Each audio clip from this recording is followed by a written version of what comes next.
I was born and raised in Iran as a Shiite Muslim. Shiite Muslim? Shiite Muslim. And all my life I heard bad things about Israel and the Jews. And we were told that Islam is the best and the last. And Muhammad was the most perfect person ever. So we grew up in that environment. And growing up, did you study the Quran and the Hadith? Yes, but mostly culturally. Like we would go and read in Arabic, for example. We didn't understand the meaning. They told us if you read in Arabic, you get more points to go to heaven. So I was trying to be a good Muslim. I loved God as a boy, and they told me Allah is the God. So I began to follow and pray, go to mosque, and fast in Ramadan. And we were Shiite, so we used to go beat ourselves with chains on the streets, all to please Allah, hoping and wishing to go to heaven. And so when I was 16 years old, something happened to me that it changed my life. In fact, before that, I saw so many bad things on the streets. I saw people being executed publicly, hanging from a crane. I saw people being tortured, beaten. And they told us these are infidels, these are the enemies of Allah, these are Zionists or the spies for Israel, all these things. And so when I was 16 years old, I was arrested and tortured by the regime in Iran. Why? I was going to a wedding, and I was in the car of some relatives. They gave me a ride. My family was already there at the wedding. And they had some alcohol. And based on Islamic law, you can't even have or possess or make or buy or sell or drink alcohol. And they had some, not really drunk, but probably a little. And my only crime was I was in the car. And there's an Islamic checkpoint. They pulled the car over and they began to smell the alcohol. And they asked us to come out. They put us in a bus. And the bus got filled so fast because they arrested so many people for different reasons. And they took us to a confinement, to a jail, and then they took all our clothes off, bare naked. And they start pouring cold water on us and whipping us with this big, thick electric cable. And then they had us face the wall, sit up, sit down. Then they took us threw us into a room, a small room. And we were choking, no food. One boy. And all that because you were sitting in a car? Sitting in the car. That somebody had alcohol in. Exactly. And I was 16. I didn't drink alcohol. I didn't do anything wrong. And I saw the cruelty of these people. I saw how these Islamists, they were beating people, torturing people. We had only one boiled egg in the morning, one boiled egg at night. One bottle of water forever to drink.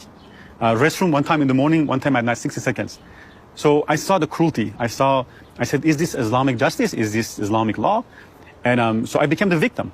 And then we went to court and with shackles on our hands and our feet, we paid a fine and they released us. But that was the beginning of when I began to question Islam.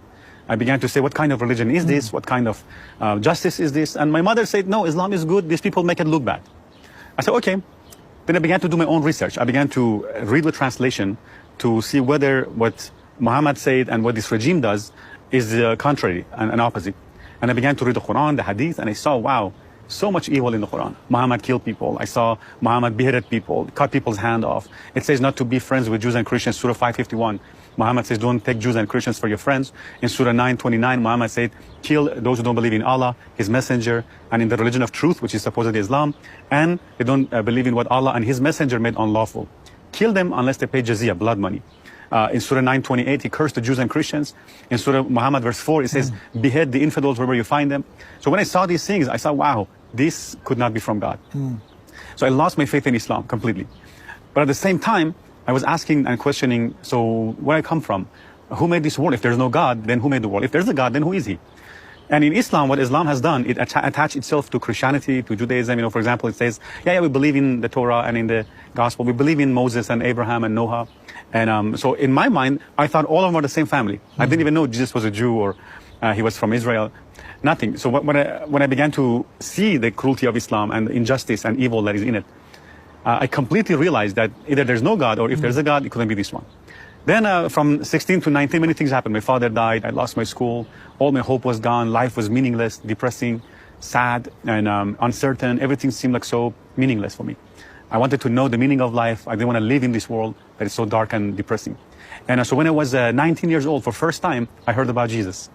I heard that... Who told you? So first time, I heard through a radio. And on this radio, I heard about that... Iranian radio? Yeah, I was broadcasting from outside. I don't know which radio was it. I heard a testimony, actually. It wasn't the gospel. I heard a testimony of a guy who was going to kill himself, and then he heard this music as he was going to take his life. He followed the music. He went to a church, and there he became a Christian. His life changed. That's all I heard.